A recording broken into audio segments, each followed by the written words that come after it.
peu importe que vous soyez de telle ou telle religion, telle ou telle couleur, telle ou telle ethnie, telle ou telle nation, tel ou tel âge,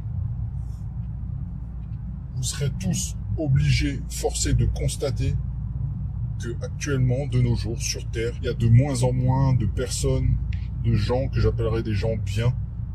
Bah, attention, hein, je parle de bien dans un sens complet, dans un sens général, pas juste bien parce que je tue personne, pas juste bien parce que je fais pas de mal aux animaux, pas juste bien parce que je suis pas un voleur. Non, je vais vous donner une métaphore qui va peut-être mieux vous parler. C'est d'imaginer les chevaliers de la table ronde, des gens vertueux, des gens prêts à mourir pour une cause, prêts à se sacrifier pour une cause, des gens prêts à se sacrifier pour la justice, toujours avides de vérité, de justice, d'équité, qui laisseront jamais passer une injustice, jamais passer à quelqu'un qui essaye de les déshonorer. Des gens qui feront front, peu importe ce qu'il arrive, peu importe à qui arrive le malheur, l'injustice. Des gens comme ça, sur Terre, vous êtes forcés de constater qu'il y en a de moins en moins. Et moi, ces personnes-là, je les recherche. Des personnes qui ont un cœur, un vrai. Que ce soit des hommes ou des femmes. Parce que même si, effectivement, s'il doit y avoir une lutte armée et violente, une révolution, ça sera des hommes qui vont la mener. Ces hommes-là, ils auront toujours besoin de femmes à leur côté pour penser, pour les guider, pour réfléchir, pour les aider,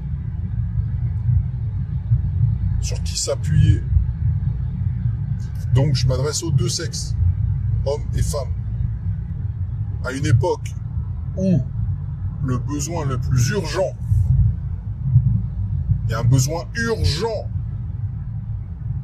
un péril imminent qui menace la population du monde, pas seulement la France ou de l'Allemagne, non, qui menace le monde entier, sans rentrer dans des prévisions de Troisième Guerre mondiale, etc.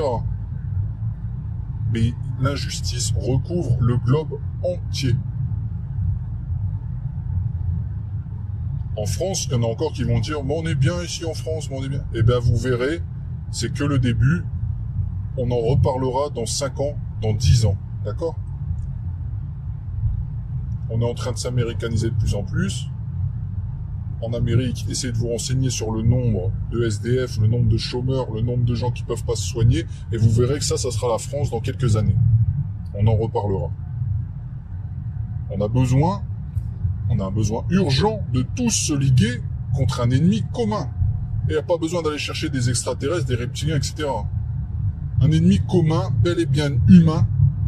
Vous pouvez le dire démoniaque si vous le souhaitez, mais ça reste une façon de parler. Ils sont bel et bien humains, ces gens-là. Et qui est cet ennemi ? Bah moi, je vous pose la question. Quand il y a un problème dans une entreprise, que quelqu'un commet une bourde, grosse bourde, énorme bourde, on va chercher la tête de qui ? On va chercher la tête du responsable. On va chercher la tête de celui qui aurait dû savoir, celui qui menait tout le monde, celui qui dirigeait tout le monde. On va le chercher et on le fait sauter. Le problème ici, dans un pays comme la France, c'est comme il n'y a pas de démocratie, la Constitution ne vous permet pas de dégager quelqu'un qui ne tient pas les promesses qu'il a faites durant sa campagne électorale. Ce pourquoi elle a été élue ne l'engage à rien. Vous le croyez, vous votez pour lui, le lendemain, il respecte pas sa promesse, vous réalisez que c'était que du pipeau, du flanc, eh ben, vous avez aucun moyen de dégager cette personne. Aucun moyen. Et il y en a encore en France qui croient qu'on peut dégager ces personnes-là en votant. Mais ils ont toujours pas compris que quand ils vont voter la prochaine fois, ce sera pour un autre joueur de flûte, un autre joueur de pipeau, qui aura l'air tout aussi angélique, tout aussi honnête, tout aussi avides de justice et d'équité et de progrès pour la France, et qui vont encore, et encore, et encore se faire enfler. Ça va durer comme ça, ad vitam aeternam. Il y en a qui comprennent pas non plus qu'on ne peut pas virer quelqu'un avant des élections de manière pacifique. C'est pas en allant tous dans la rue avec des bouquets de fleurs, d'accord, qu'on va arrêter ces personnes-là, qu'on va les dégager et leur donner surtout. Attends, une fois qu'on a dégagé quelqu'un, il faut, pour une raison valable, bien sûr, il doit y avoir une sanction grave. Parce que ces personnes-là, quand elles volent, quand elles pillent, quand elles tuent, que ce soit les soldats français pour des raisons X ou Y bidons, des raisons matérialistes, quand elles tuent des soldats français ou des personnes, des civils à l'étranger comme en Libye, etc., ou en Syrie, elles le font pas comme vous et moi, quand on pète un câble, on tue une personne et on va en prison 25 ans, 20 ans. Non. Elles, ça touche des centaines, des milliers de personnes. Quand elles volent, c'est des millions. C'est pas 100 € à Lidl. C'est pas un morceau de jambon à Lidl, un pack de bière. C'est des millions. Donc ces personnes-là, les sanctions qu'elles doivent avoir, c'est la perpétuité, voire la mort. On devrait rétablir la peine de mort exceptionnelle pour hommes d'État corrompus, traîtres à la nation. On devrait déjà rétablir le crime de trahison, de haute trahison, que Sarkozy a effacé de la loi. Tout ça, il y a des gens qui croient encore au Père Noël et qui croient encore que ça va arriver tout seul.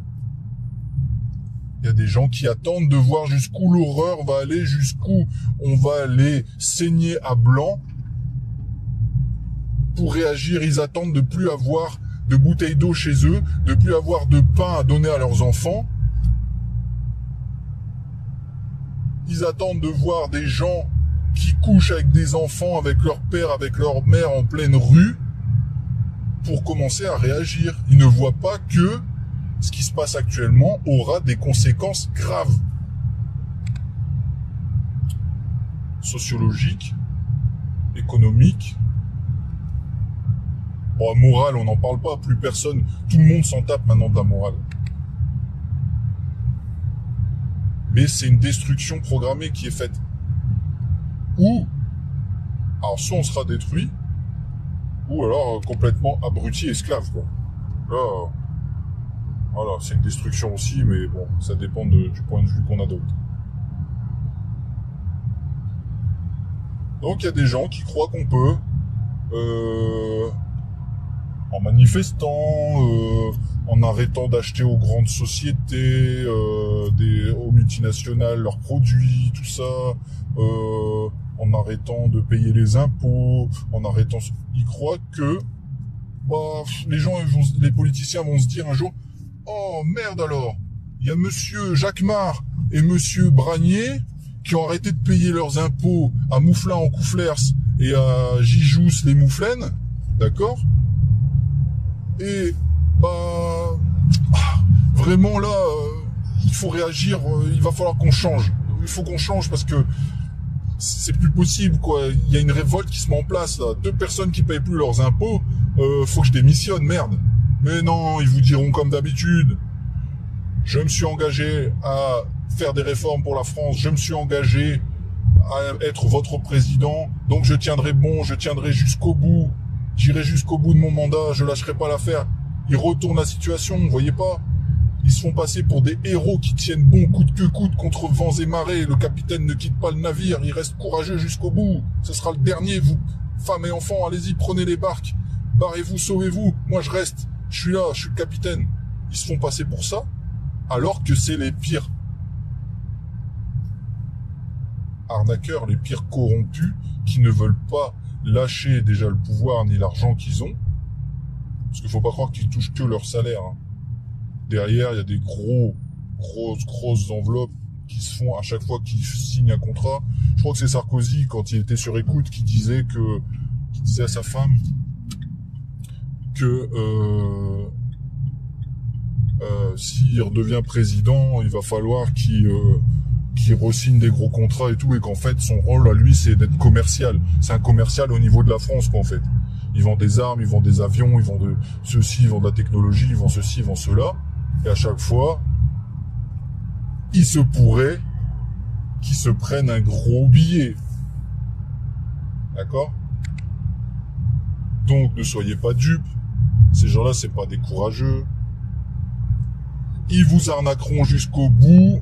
Et c'est pas en ayant 3-4 personnes à droite, à gauche, qui se révoltent de manière pacifique, que ça changera quelque chose.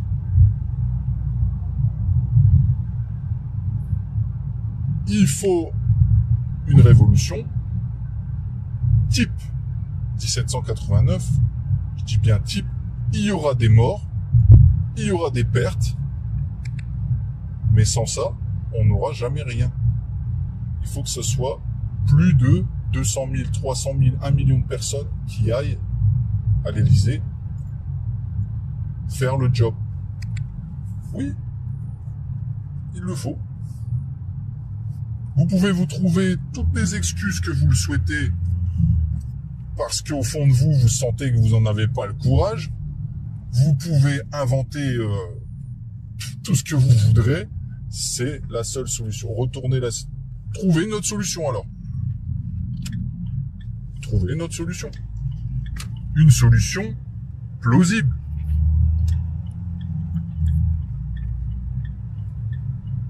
Ne croyez pas que tout le monde va se liguer pour entamer une action pacifique commune.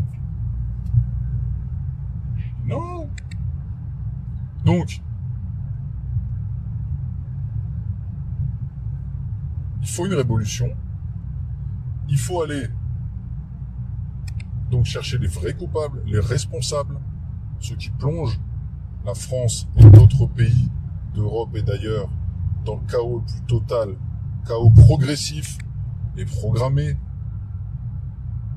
Il faut aller les chercher, les déloger, les punir sévèrement, faire des exemples que plus aucun corrompu n'oubliera jamais, que ça reste gravé dans les livres d'histoire.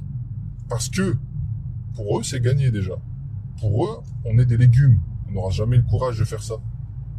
C'est pour ça qu'ils agissent de plus en plus librement, à visage découvert, sans crainte de ce qui va se passer. Limite, ils se moquent de nous maintenant.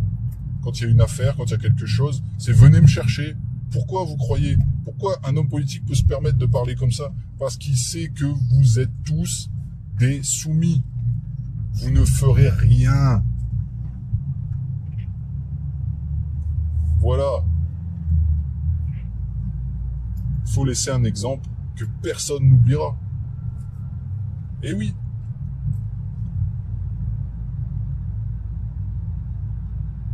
Parce que quand, dans 10, 20, 30 ans, il y aura de nouveau de la corruption qui va revenir, après le nettoyage, le grand nettoyage, au Karcher, des politiciens corrompus, quand il y aura de nouveau des tentatives de corruption, les gens vont se dire « Ah, merde, avant il y avait des corrompus aussi, bien corrompus. » Et pour quelques millions d'euros, un peu de pouvoir, ouah, ce qu'ils ont subi par la fureur de la foule, la fureur du peuple. Moi, j'en veux pas pour quelques millions de dollars. Ah non. Moi, c'est bon. Je préfère vivre ma petite vie tranquille et ne jamais tomber là-dessus. Donc, il faut quelque chose qui choque, quelque chose qui fasse mal.